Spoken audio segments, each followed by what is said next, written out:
McKinley Phipps Jr., better known as Mac, formerly of No Limit Records, is currently 16 years into a 30-year sentence for the killing of a man at Club Mercedes in 2000.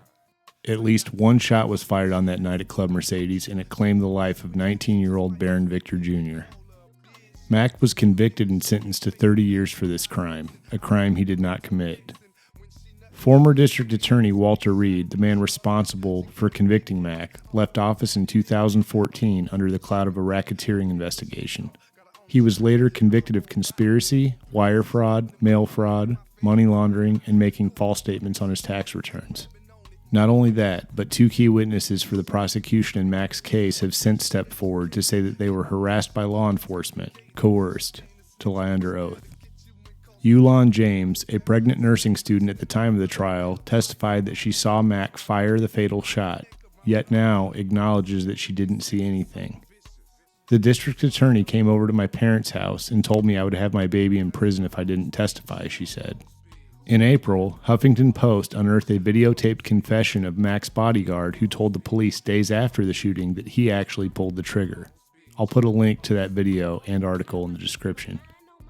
Mac's legal team, Buddy Spell, Annie Spell, and Tara Zeller, are accusing prosecutors of hiding evidence, including testimony that would have shown another supposed eyewitness was actually outside the club at the time of the shooting and could not have seen the killing. Buddy Spell is calling on Louisiana Governor John Bel Edwards to grant Mac clemency, an order reducing his punishment to the time he's already served, and is pursuing an application for post-conviction relief to win Mac a new trial.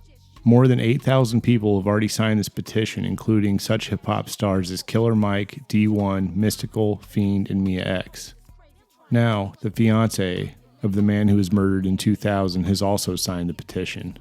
Her hope is to bring peace to the families, not only Mac's, but her former fiancés. What I'm asking you guys for is that if you're a fan of Mac or a fan of old school No Limit Records, or just a fan of doing the right thing, please take the time to sign the petition. I thank you in advance, and the link is in the description. We came here today to try to see what we could do to probably push forward the issue that my son is not guilty of the crime he was charged with. And we're hoping that St. Tammany could see it in their heart to try to make a change in the verdict that was reached 15 years ago. 15 years ago, and that's really about it. Yes. We have been appealing this case for the last 15 years, and I think we exhausted our appeals at this point. So when the Huffington Post came and did an in-depth story about this case, there was a lot of I want to say witnesses, corruption and coercion by some of the police officers here in this parish.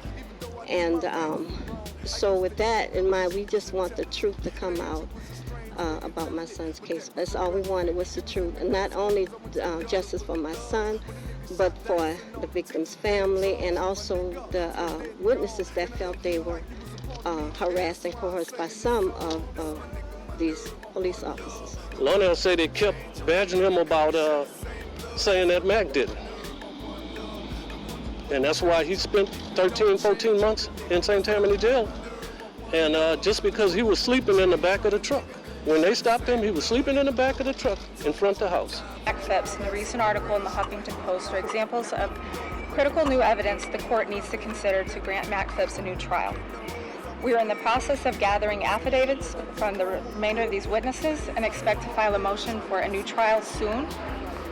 Mac Phipps is innocent, and his wrongful conviction based upon threats to and intimidation of key witnesses are a part of St. Tammany's past. It's just like a last gasp opportunity that we might have, and as you would say, it's not all the time that they are not on a regular basis do they overturn cases on that premises. We can go after civil rights at this point. Yeah.